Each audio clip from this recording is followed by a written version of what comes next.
œuf maillot, le podcast Native qui vous met l'eau à la bouche.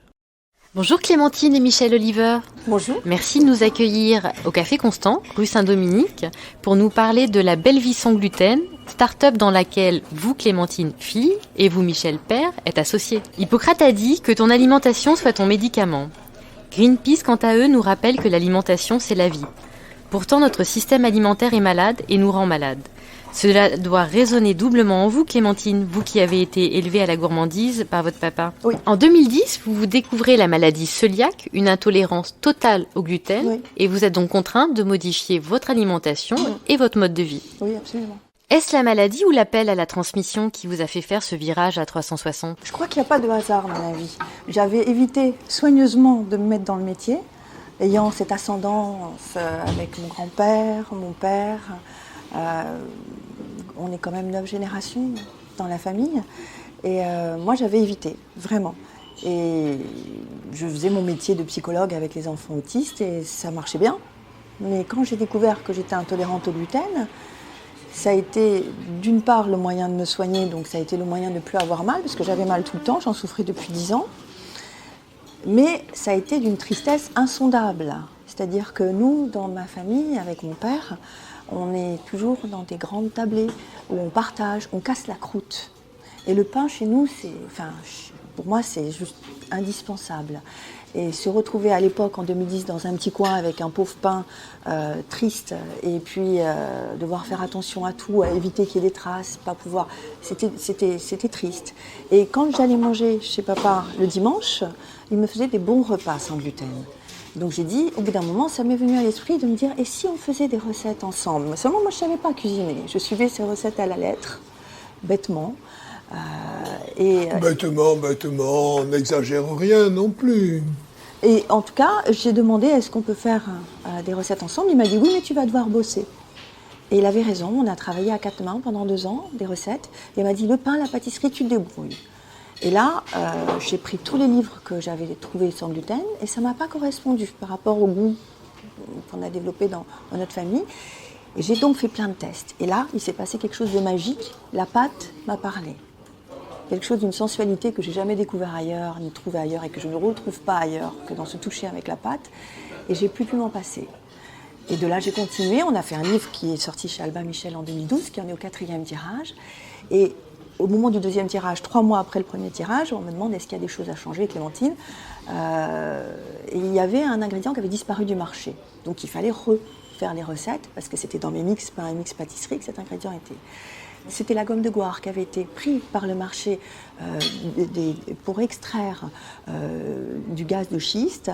Ils s'en servaient alors que c'est quelque chose d'alimentaire et de bio. Donc ils avaient raflé tout le marché de la gomme de Goire. Ça avait atteint des sommets au niveau du prix. Et il fallait trouver un ingrédient substitutif. Et j'ai trouvé le psyllium, le tégument de psyllium blond, qui est bio. Et donc j'ai fait plein d'essais avant avec plein de choses. Et j'étais dans mon petit studio, dans la cuisine de 5 mètres carrés, il y en avait partout.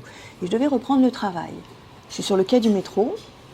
Le métro va arriver et je me dis, les 8 heures que je vais passer au travail, c'est 8 heures où je ne fais pas de fournée. Là, j'ai su qu'il y avait quelque chose qui basculait. J'ai voulu rentrer dans le métier. J'en ai parlé à papa. Il m'a dit, il faut que tu passes ton CAP.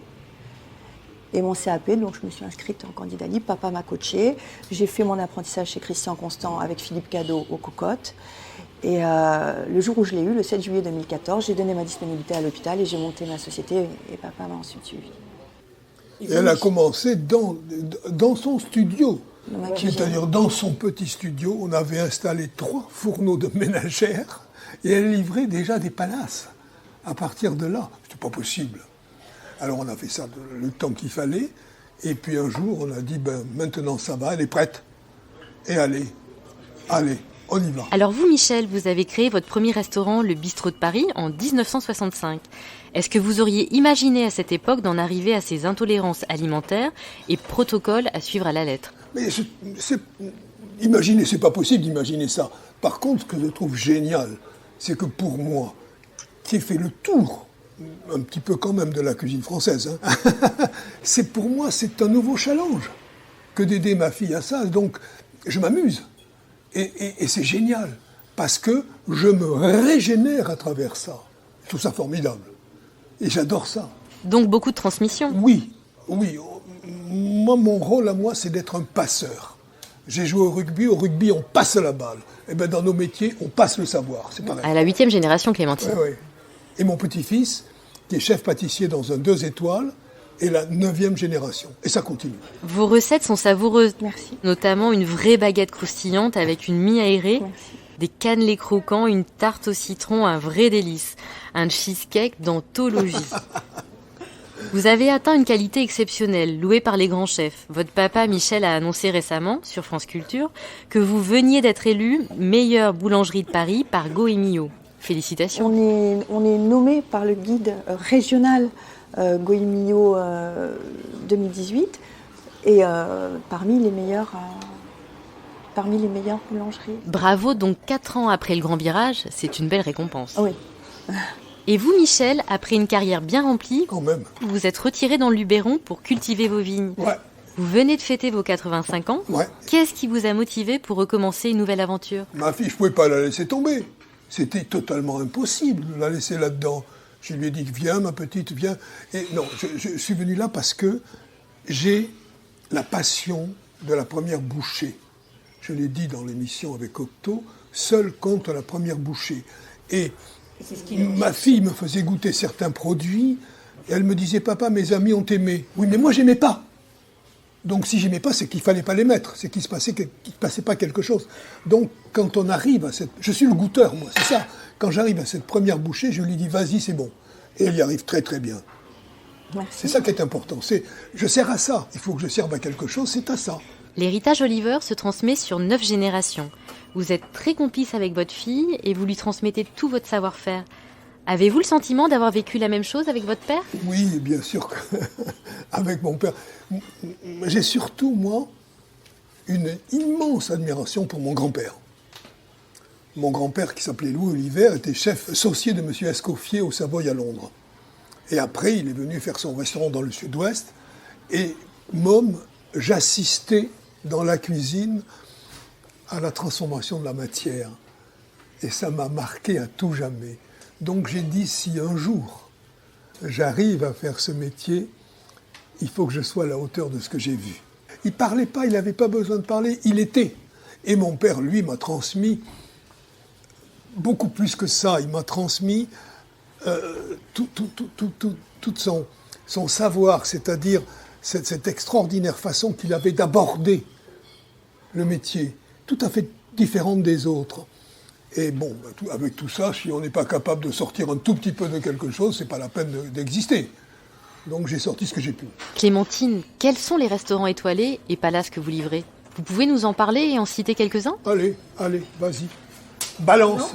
Je ne sais pas si je peux... Oui, bien sûr, vous pouvez le dire. Nous, on sait. Éric Fréchon, C'était notre premier client. Guy Savoie, Christian Constant, qui nous accueille d'ailleurs aujourd'hui. Qui m'a beaucoup aidé, qui m'aide toujours beaucoup. J'ai créé ma première baguette pour Éric Fréchon, à son palais. Et il a pris le temps, qu'on a juste à son palais vraiment. Et quand je l'ai présenté à Guy Savoie, il m'a dit que lui, il aimait plus la croûte. Donc il m'a demandé de lui créer une ficelle, donc à cette taille-là, avec le goût exactement qu'il voulait. Et puis il y a Guillaume Gomez aussi, pour qui j'ai créé la boule. Pour le président. Voilà. Et Monsieur Constant. Il y a ça qui est la création totale de Clémentine. Mon premier bébé. Et qui est le premier bébé. Et au départ, on a dit, allez, on va ouvrir une boutique avec seulement des cannelés, parce que ce sont les meilleurs du monde. Ils sont extraordinaires, ils sont meilleurs que les vrais. Je ne vais pas vous citer le plus grand boulanger-pâtissier de Paris qui m'a dit, Michel, ces cannelés sont meilleurs que les miens, alors que c'est un spécialiste du cannelé normal. C'est extraordinaire, ces cannelés. Je ne sais pas comment elle a fait. C'est un miracle. Nicolas Salle, David Réal et bien d'autres encore. Depuis juin, votre première boutique est installée à 2 pas de la rue Saint-Dominique. Quels sont vos projets pour rendre le sans gluten plus accessible ? J'espère qu'on pourra ouvrir d'autres boutiques dans plusieurs endroits, de façon à pouvoir offrir la possibilité à plus de personnes de venir découvrir nos produits. En fait, quand on vit cette intolérance au gluten, ce qu'on subit le plus, c'est de la frustration. Parce qu'on a besoin, nous, de partager ensemble et d'être ensemble. Donc, moi, ce qui m'a le plus manqué, c'est le pain. Donc, cette croûte qui croustille, la mie, avec... voilà, trouver ça. Et ça, c'est rompre le pain, casser la croûte ensemble. Et ça, c'est juste très important. Donc pour moi, c'était important que toutes les personnes qui ont le même problème que moi puissent retrouver ce plaisir. Casser la croûte avec les copains, casser la croûte avec la famille. Et que ce soit aussi bon qu'avec gluten, c'est-à-dire qu'on l'amène à table, on peut tous casser la croûte ensemble avec ce pain-là. Donc c'est important que ce soit accessible au plus grand nombre. On peut dire que ce qu'on trouvait comme alternative au sans gluten en grande distribution, c'est assez insipide. C'est triste. Bon, excusez-moi. Non, vous savez, vous me faites marrer avec un citoyen parce qu'un peintre, quand il peint, il est devant sa toile et puis il fait des trucs. Et puis après, on expose ses toiles. Et alors là, on fait un papier sur lui et on dit « Ah, il a voulu exprimer à travers sa toile la substantifique évidence. » Et il dit « Mais tout ça, c'est moi. Et tu vois, tu as appris aujourd'hui que tu étais un acte citoyen. Moi, je savais c'est pas. Formidable. » Non, je savais pas. Non, moi, ce que je sais, c'est que j'ai juste envie de rendre les gens heureux et être heureux ensemble. Je trouve qu'il faut qu'on...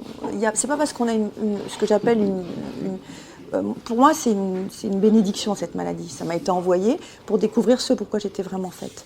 Parce que c'est ça, c'est là-dedans que je m'exprime le mieux. Mais je trouve qu'on doit tous pouvoir prendre du plaisir ensemble sans être contraints parce qu'on a un petit truc qui ne va pas. C'est pas ça la vie, c'est pas parce qu'on a un petit truc qui ne va pas que tout s'arrête. Il faut en faire quelque chose d'autre. Je me suis dit, j'ai ce truc-là à vie, autant en faire quelque chose de bien.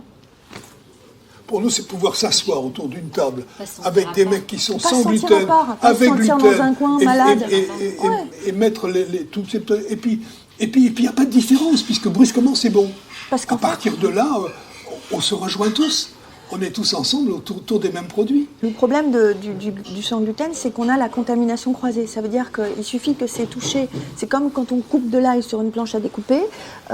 Tout ce qu'on mettra sur la planche, si on ne la nettoie pas à fond, ça aura le goût d'ail. Et nous, on a ça. C'est-à-dire que si on coupe le pain sur une planche à découper qui a coupé du pain ou avec un couteau, un pain normal, c'est ça avec du gluten. Donc quand on est là, on est limite parano à devoir garder notre pain de côté. Alors c'est pour ça, avoir le pain qui ressemble. Et là, on peut tous le mettre à table, tous partager. On n'est pas en train de stresser parce que l'autre, il a touché du pain. On peut tout manger ensemble. Alors justement, il y a deux types de consommateurs de produits sans gluten. Ceux par confort et ceux par obligation. Et dans ce deuxième cas, il y a un protocole strict à suivre à la lettre. Vous pouvez nous en dire un peu plus ? Bien sûr, mes farines sont toutes bio, garanties sans gluten. Et pour être certifié sans gluten, il faut être en dessous de 20 mg de gluten par kilo. Nos produits sont en dessous du seuil traçable, en dessous de 3 mg. C'est-à-dire qu'il n'y a pas du tout de trace. Ça veut dire que toutes les fiches techniques de chaque aliment qui rentre dans mon labo sont analysées avant de rentrer. Et que les produits sont partis en analyse aussi une fois finalisés. C'est un protocole très strict.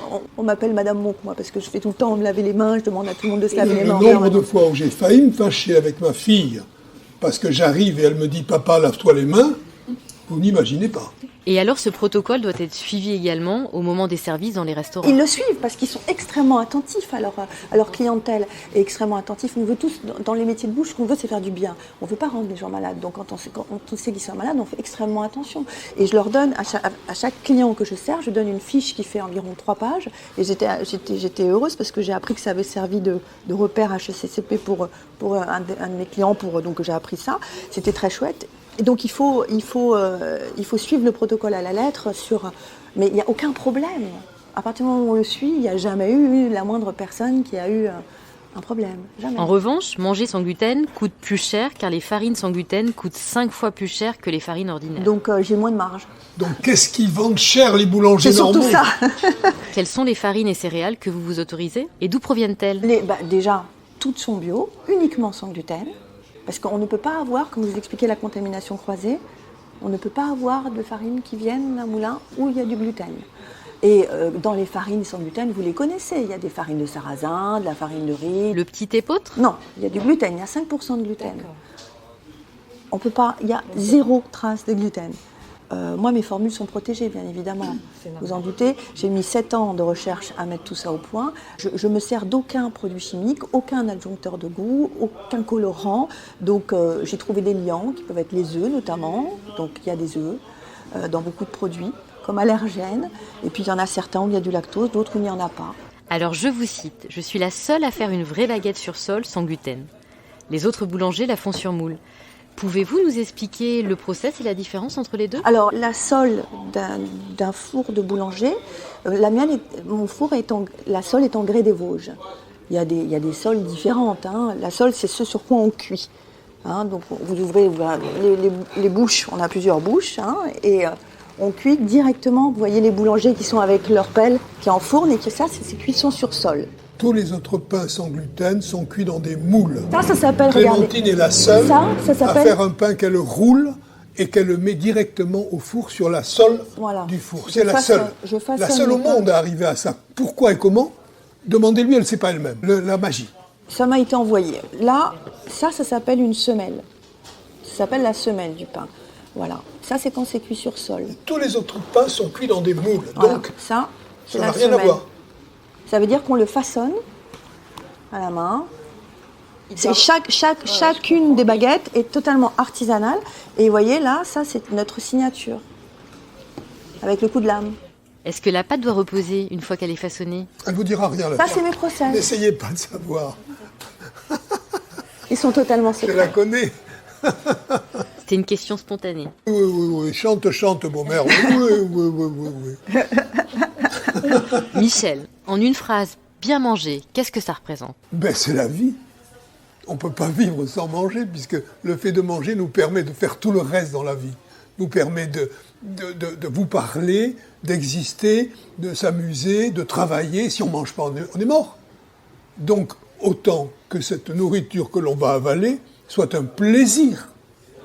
Puisque de toute façon, il faut manger. Autant que ça soit bon, non? Vous croyez pas? Parce que la nourriture, bon, se nourrir, c'est pas tellement intéressant. C'est partager en mangeant avec Copain, plaisir. compagnon, c'est Voilà. qui partage le pain. Tout à fait. Clémentine, avez-vous un spot, un bon plan, un secret à nous dévoiler? Il y a beaucoup d'endroits que j'affectionne énormément, et, comme celui dans lequel on est, ici en Constant, de mon chef d'apprentissage, Monsieur Cadeau, aux Cocottes. Peut-être un jour, je suis venu déjeuner ici, et j'ai vu Christian. Oh, Michel, comment tu vas? Ben, j'ai dit, je cherche... Viens à côté de moi, qu'on se marre un peu, qu'on rigole. Et voilà, c'est comme ça c'est fait. La vérité, c'est ça. Ouais. Et vous, Michel, est-ce que vous avez un spot, une adresse que vous aimeriez nous faire partager? Ici, nous, les professionnels, quand on arrive dans un restaurant, qu'on est un peu connu, on a toujours un peu de mal parce que les gens se méfient et puis on peut jamais dire du mal d'un restaurant. Même si c'est pas bon, vous voyez un professionnel dire « Ah non, ce que vous m'avez donné, c'est vraiment pas bon. » C'est pas possible. Donc, quand on va dans un restaurant, c'est toujours bon. Mais après, on dit ce qu'on pense. Moi, j'ai un vieux pote que j'adore qui s'appelle le Père Claude. Je ne sais pas si vous connaissez le restaurant du Père Claude. Non, mais je vais bientôt connaître. C'est génial. C'est un homme qui est au fourneau depuis sa jeunesse, toute sa vie. C'est lui qui l'a tous les jours de la semaine. Il est là, sur sa plancha, il vous fait la bouffe. Je trouve ça génial. Je trouve ça arriver, partager avec lui ce qu'il vous donne parce qu'il le fait en vous regardant. Il est là, il ne bouge pas. Je trouve ça génial. Il est fantastique, c'est vrai. Un grand merci à tous les deux pour votre accueil et ce joli moment passé ensemble. Et vive la vie. Vive la vie, oui.